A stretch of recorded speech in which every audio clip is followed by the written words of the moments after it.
요로결석이라 하면 이제 보통 신장에서 우리 결정들이 생기는데, 신장은 우리 몸에 혈액을 걸러내는 역할을 합니다. 근데 이제 걸러내면서 그 배설물로 무기질, 특히나 뭐 칼슘이나 뭐 인, 뭐 마그네슘 이런 것들을 배설하게 되고, 또 이제 우리 몸속의 대사 산물, 뭐 수산, 인산, 요산 이런 것들을 배설하게 되는데, 그런 것들이 뭉쳐지면서 결정을 만들어요. 이런 결정들을 우리가 요로결석이라고 하고, 또 이 요로결석들이 이제 요관을 막아서 또 통증을 일으키게 됩니다. 또 염증을 일으킬 수도 있고 혈뇨를 발생하게 되는데, 이렇게 뭐 요로결석으로 인해서 이제 뭐 통증, 염증, 혈뇨 이런 거를 통칭해서 요로결석 질환이다 이렇게 얘기를 하고 있죠. 네, 상당히 심하고요. 보통 이제 요관 경련통이라고 하고 산통 이렇게 얘기를 하는데, 출산 시에 느끼는 그런 고통, 그런 통증보다 훨씬 심하다고 이렇게 얘기를 하고 있습니다. 보통 요관, 이제 결석이 요관을 막으면 요관이 늘어나고 신장이 늘어나면서 이제 통증이 생기는데, 그런 요관 경련통하고 요관이 이제 밑으로 내려가면서 하부 요로에 가서 사타구니라든가 하복부, 또 음낭 쪽에 이렇게 그 방사통이 생길 수가 있어요. 그래서 그렇게 두 가지로 나눌 수 있죠, 통증은. 네, 보통은 이제 가족력이나 뭐 유전적인 요인도 있을 수 있고, 또 이제 물을 적게 드시는 분들, 또 맵고 짜게 드시는 분들, 또 이제 육식이나 서구화된 음식 이런 걸 많이 드시거나, 요로결석, 그런 뭐 칼슘이라든가 뭐 수산이라든가 요산이라든가 이런 것들을 많이 발생시키는 음식들이 있습니다.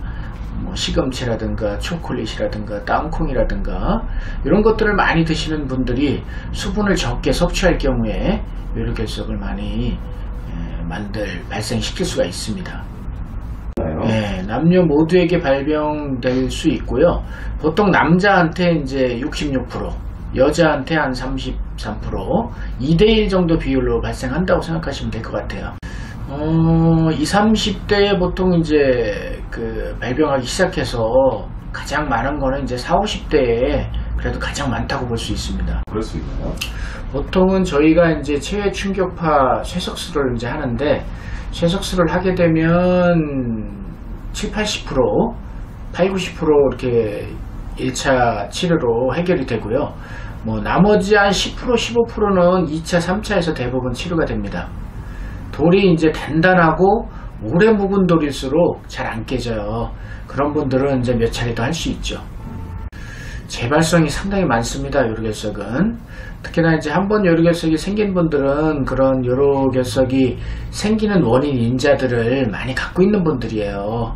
가족력이라든가 뭐 유전적인 요인들, 또 뭐 음식이라든가 생활 습관이 물을 뭐 많이 안 드신다거나 맵고 짠 걸 즐겨 하신다거나, 그러니까 이런 분들은 관리를 잘 해주셔야 되는데, 뭐 통계에 의하면 재발성이 거의 한 80% 정도 되니까 평상시에 관리를 잘 해주면서 예방을 좀 해야 되겠죠.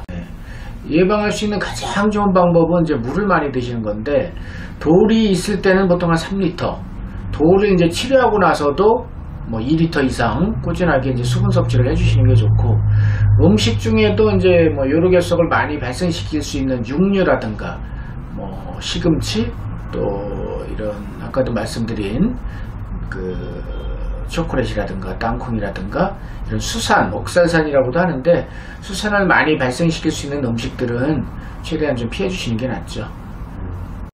예, 아까 말씀드린 시금치나 뭐 이런 것들이 비타민C를 많이 함유를 하고 있는데, 비타민C의 대사 산물이 수산이에요.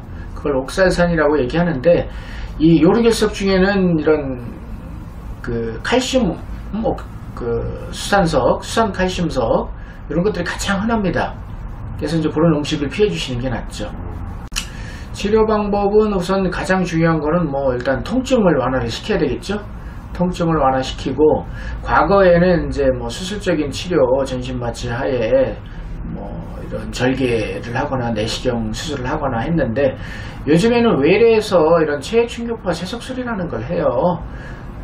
보통 한 30분에서 한 40분 정도 누워 있으면 컴퓨터로 세팅을 해서 몸 바깥에서 이제 충격파를 쏴가지고 체내에 있는 결석을 파쇄를 시키는 거예요. 그걸 이제 체외 충격파 쇠석술이라고 하는데, 외래에서 뭐 간단히 할 수 있고 일상생활에 전혀 영향을 미치지 않고 이런 것들을 많이 하고 있습니다. 요로결석이 작은 경우 4mm, 5mm 이하인 경우에는 자연 배출 가능성도 있어요. 그래서 우리가 뭐 통증 치료나 이런 수분 충분히 섭취하면서 기다리는 그런 기대요법을 하기도 하는데, 5mm 이상 되는 요로결석이 요관에 걸렸다, 또 이제 폐색 증상을 일으킨다, 그러면은 이제 붓거든요. 신장 요관이 부으면서 이제 수신증이 생기는데, 수신증이 생기면 신기능이 바로 떨어집니다. 그래서 신기능이 많이 떨어진 경우에는 나중에 이제 합병증이 생길 수 있기 때문에, 어떤 그 체외 충격파 쇠석술이라든지 뭐 돌이 워낙 커가지고 쇠석술로 안 될 경우에는 뭐 수술적 치료도 고려를 해야 되겠습니다. 있을까요? 네, 저희 맨파워비뇨기과에서는 요로결석에 한해서 24시간 그 응급 대기 시스템을 갖추고 있습니다. 그래서 야간이나 뭐 새벽에도 통증으로 고통받는 분들이 계시면 저희한테 연락을 주시면 뭐 언제라도 치료를 검사하고 치료를 받을 수 있고요.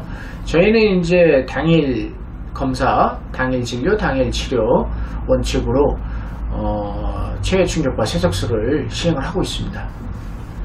요로결석이 상당히 흔한 질환이기 때문에 저희도 치료 횟수가 상당히 많은데, 개원 이후로 한 3,000회 이상 치료를 했고요.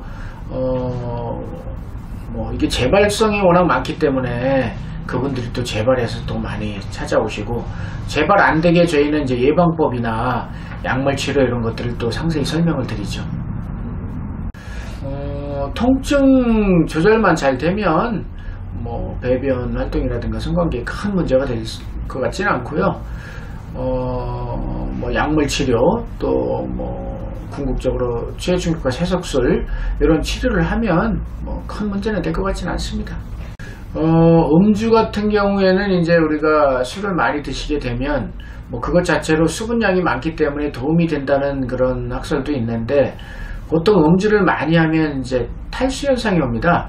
다음 날이나 뭐 한 12시간 정도 지나서 탈수 현상이 오면은 소변량이 적어지기 때문에 그때부터 이제 통증을 상당히 호소할 수가 있어요.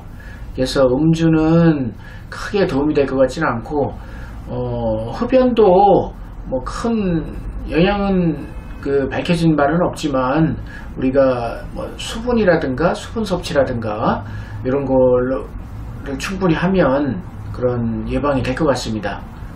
그렇죠. 우리 몸에 이제 뭐 전반적으로 어떻게 뭐 통증이 있다, 그러면 그게 이제 이상 징후거든요.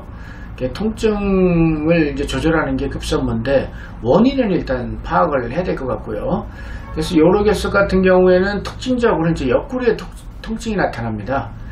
양쪽 옆구리에 통증이 나타나고, 우리가 이제 두드려 보면 압통이 관찰이 되고, 또 이제 사타구니라든가 하복부, 또 이 음낭 쪽에 방사통이 생기는데, 전형적으로 이제 그런 옆구리 통증이라든가 그런 방사통이 있을 때 우리가 요로결석 의심을 하고 이제 검사를 하게 됩니다.